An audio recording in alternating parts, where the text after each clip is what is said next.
start with the Ghana Police Service that has announced the arrest of a radio presenter, Bobie Ansah of Accra FM.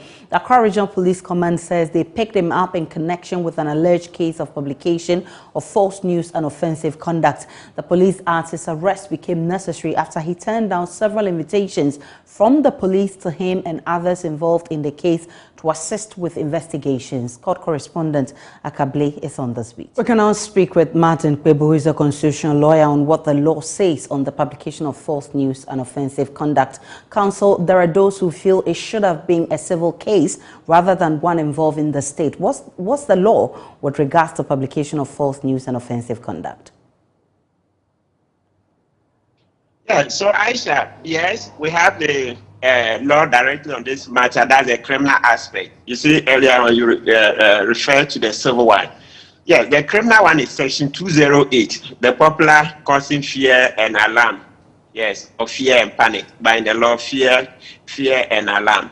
Yes, so it says that where a person is not restricted to journalists, any person. So where a person produces, okay, or reproduces a statement which is false, okay, in a manner that causes fear and alarm, and that statement is false, then that person has committed an offense, a misdemeanor. That is to say, when we say a misdemeanor, a punishment is between a fine and up to a maximum of 3 years imprisonment, you say. So the crux of it is that the statement is being made and also essentially is communicated in a way that is to cause fear and alarm. So it's not just the writing. How was it done? Was it done in a way to cause fear and alarm? If it is, then you're in the realm of the crime. But as you stated earlier on, you see some are saying they should have looked at the civil option. Yes, I thought that was the whole idea behind the repeal of the criminal libel law. You see, so I thought that in that spirit, the sitting president led the crusade for the repeal of the law. So I thought within the spirit of the repeal of the criminal libel law, we'll be looking to deal with these matters in the civil realm, because with 208 still operating, then the repeal of the criminal libel law hasn't done much, because it's still like the value is the same. You've repealed one, but left another one, which is causing the same effect. So the value is the same, whether you've repealed or not repealed. So we should be looking at the civil one, because, and you see, as Suleimana just referred to, it appears the state agencies are becoming overbearing. Yes, it's becoming overbearing.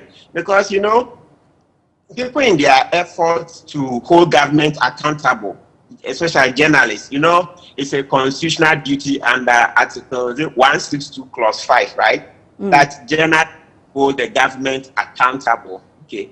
In doing that, there are bound to be excesses. It's not only in our democracy, all over the world, you check.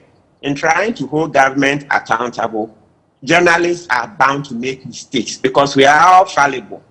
So sometimes we should look at it in that context and see if we can use the civil means of addressing this. Maybe refer to the National Media Commission, even. So when we say the civil means, even apart from going to court, under the Constitution, there's a National Media Commission where some of these conducts can be reported to them. I know in the past, the Media Commission has sanctioned journalists, caused them to retract stories, apologize, and the rest. Okay, because Aisha, most especially between last week and this week, within a period of 2 weeks, they are over 6.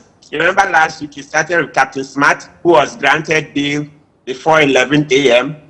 Yet the national security insisted, because they wanted him to sleep in the cells, they refused to go check the abode of the sureties early enough. So they kept delaying and delaying. Like we say in Ghanaian parlance, last they played delay tactics. So they succeeded in getting him to sleep in custody. Okay. Men's Thompson is in custody.